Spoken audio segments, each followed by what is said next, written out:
Guys, eto meron tayong bote ng Sprite tsaka English tea.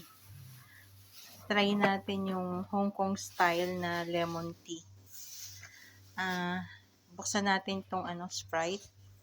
Ayan, bukas na. Tapos meron tayo ditong 3 tea bags. I-insert natin doon sa bote ng Sprite. So ayan na, nailagay na natin yung tea bags. So i-ano lang natin, remain lang natin dyan. Tapos i-refrigerate natin. Mga 1 hour siguro. Hanggang magkulay tsaa yung ating Sprite. Guys, yung naging kulay nung Sprite na merong tea bags. Tapos meron na ako ditong baso na may yellow at slice ng lemon. Pipigaan pa rin natin to ng lemon. Ayan.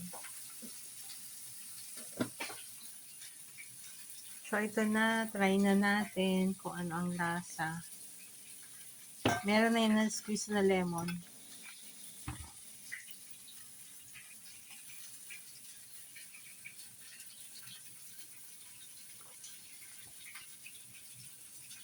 Masarap legit.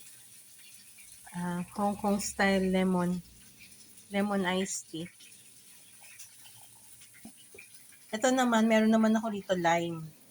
So, tingnan natin yung difference ng lime tsaka ng lemon. Yan, nag-squeeze tayo ng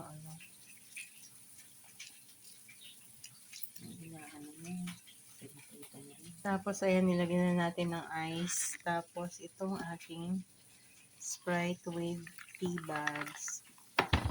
Try natin kung anong lasa.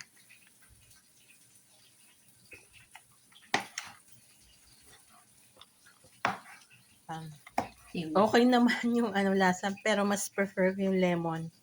Mas masarap yung lemon. Thank you for watching.